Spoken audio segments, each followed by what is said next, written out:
ସିନେମାଟିର ନାଁ ଥିଲା ଭକ୍ତ ସାଲବେଗ। ସେଥିରେ ଉତ୍ତମ ମହାନ୍ତି ସାଲବେଗ କରୁଥିଲେ। ମୁଁ ତାଙ୍କର ସାନ ବେଳର ଚରିତ୍ର କରୁଥିଲି। ଶିଶୁ କଳାକାର, ସପ୍ତମ ଶ୍ରେଣୀରେ ପଢୁଥିଲି। ସେତେବେଳେ ମୁଁ ତାଙ୍କୁ ଖାଲି ଆଖିରେ ଦେଖିଲି ସିନେମା ସୁଟିଂରେ, ଭକ୍ତ ସାଲବେଗ ସୁଟିଂରେ। ପୁରା ଲାଗେ ଯେମିତି ସିନେମା ପରିବାରଟା ତାଙ୍କର।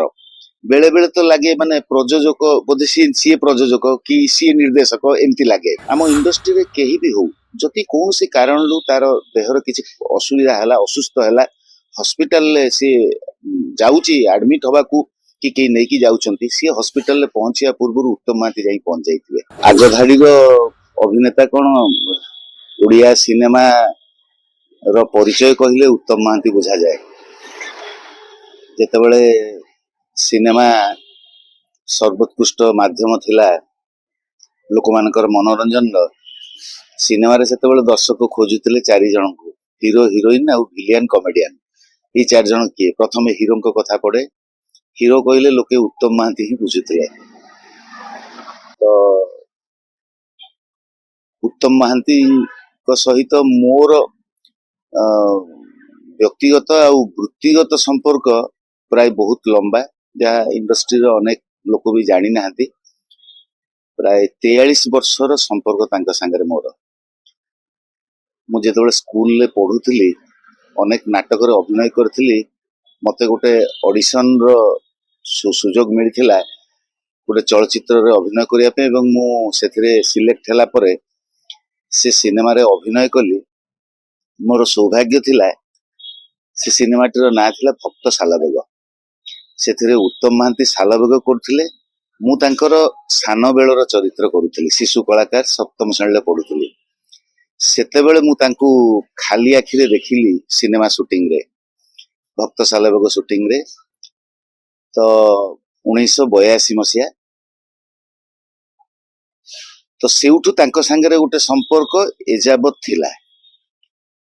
ତ ଉତ୍ତମ ମହାନ୍ତିଙ୍କୁ ମୁଁ ଆଗରୁ ସିନେମାରେ ଦେଖିଥିଲି, ରୂପେଲି ପରଦାରେ ବାପା ମାଙ୍କ ସାଙ୍ଗରେ ଯାଇ ସିନେମା ଦେଖିଥିଲି। କିନ୍ତୁ ତାଙ୍କୁ ଖାଲି ଆଖିରେ ଯେତେବେଳେ ଦେଖିଲି, ପ୍ରଥମେ ତାଙ୍କର ଏଇ କାଠ ଯୋଡି ପୋଲ ତଳେ ସୁଟିଂ ହଉଥିଲା।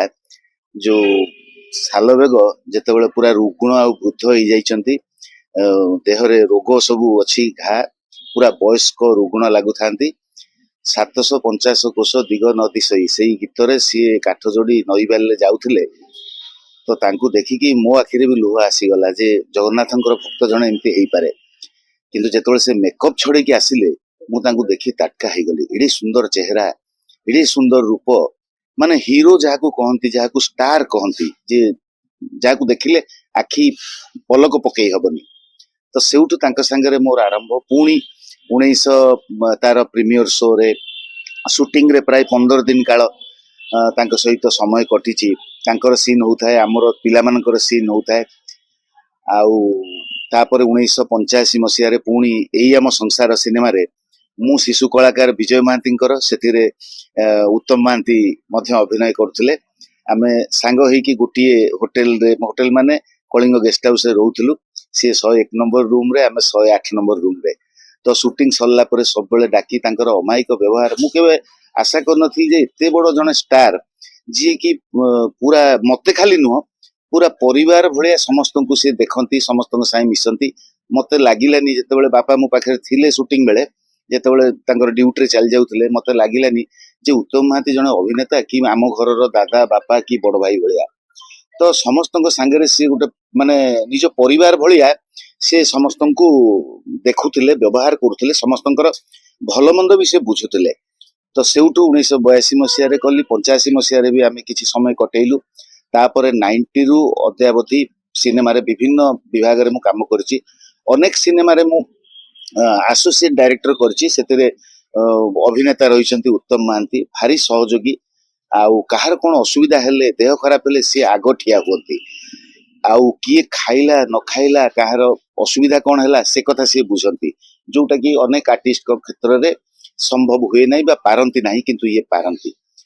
ପୁରା ଲାଗେ ଯେମିତି ସିନେମା ପରିବାରଟା ତାଙ୍କର। ବେଳେ ବେଳେ ତ ଲାଗେ ମାନେ ପ୍ରଯୋଜକ ବୋଧେ ସିଏ ପ୍ରଯୋଜକ କି ସିଏ ନିର୍ଦ୍ଦେଶକ, ଏମିତି ଲାଗେ।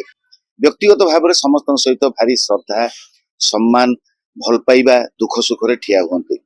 तो आसोसिएट डायरेक्टर कला बेले अनेक सिनेमा रे से काम करछंती किछि सिनेमा रे मोर बहुत बढ़िया अनुभूति अछि तांग संगे करछि कलामाणिक करछि सौभाग्यवती करछि रकत चिंची निजर किए करछि बसंत नायकंकर सुपर हिट फिल्म मोकुल तो झुलना सिनेमा रे बहुत अनुभूति पूरा सिनेमा रे सी थिले तो मो एसोसिएट डायरेक्टर थिले आउ गोटे जिनस मु मार्क करिछि तांको सहित मिसला भितरे आम इंडस्ट्री रे केही भी हो जति कोनसी कारण लु तार देहर किछि असुविधा हला असुस्थ हला हॉस्पिटल ले सी जाउची एडमिट होबाकू कि नेकी जाउचंती सी हॉस्पिटल ले पहुंचिया पूर्व उत्तम माती जाई पहुंच जाइथिबे खास करी भुवनेश्वर रे कैपिटल हॉस्पिटल हो किंबा कोनसी प्राइवेट हॉस्पिटल हो जदि सी सुनिले से केमिति खबर पांती भगवान को जणा सी आग पहुंची जाइथिबे नहले आग सेठी मुतयन कर देइथिबे तांकर जने बंधु आळय मानती थिले से रेड क्रॉस रे थिले तांकु से मुतयन कर देइथिबे अरे आम सिनेमा रे से अमके स्पॉट बॉय जाउची ता देह खराब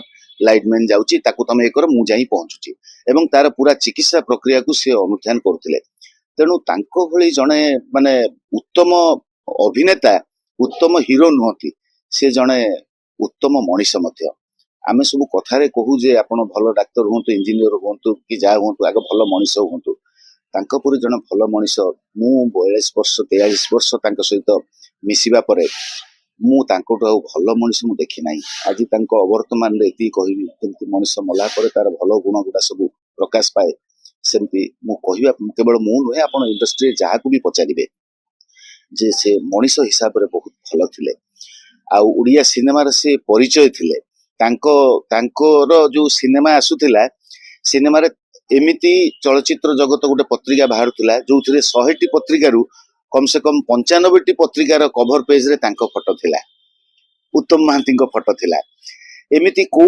माने पोस्टर रे तांको देखि कि लोक जाउथिले सिनेमा देखिबाकू जेते बेले भी बॉम्बे रु आज 50 वर्ष कि 75 वर्ष फंक्शन हैला बॉम्बे रु जो आर्टिस्ट माने आसुथिले जेते बेले मु मार्क करची से हमर सुनील दत्त हुंतु कि से अक्षय कुमार हुंतु जो समय रे से फंक्शन में उपस्थित थिली से जेते बेले समस्तक ना डका जिवो जेते बेले उत्तम महांती ना डका जिवो आ सी ऑडिटोरियम रु उठी के आसीबे से माने स्वतःपूर्त भाव रे तांकू देखि ठिया हेई करताली रे तांकू स्वागत करंती माने जण को देखिले आपन लागिवो ये हेले हीरो परिवार लोक पई कोन वार्ता रखिबे परिवार लोकंक पई मु वार्ता रखिबी जे ई जो काली तो असुस्थ थिले आपन जानिथिबे दीर्घ दिन धरि काली विलंबित राति रे बोधे 10:45 कि 11टा भीतर तांकर हेचे आमे डेरी डाक्टर खबर पाइलु पाइला पर आम समस्त मर्माहत आम ओडिया इंडस्ट्री रो जने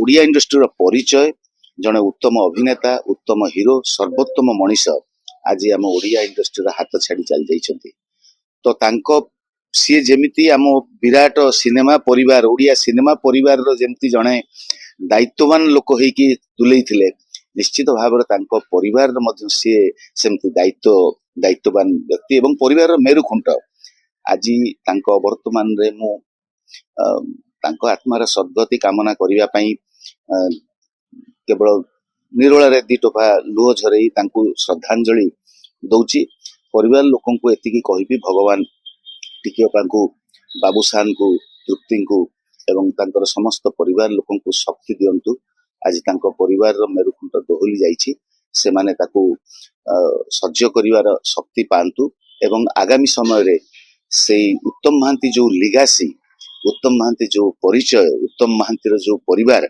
से परिवार रो लिगासी को आगु को बाबूशांत योग्य आ सक्षम हेई गलेनी सबु क्षेत्र रे अभिनय हो निर्देशना हो परिवार दायित्व हो तेणु आगु को सी मध्य उत्तम महांती परी एवं तांकोठु मध्य आहुरी भल अभिनेता आ भल मनीष ही सी उत्तम महांती ना को आहुरी ऊपर रखंतु।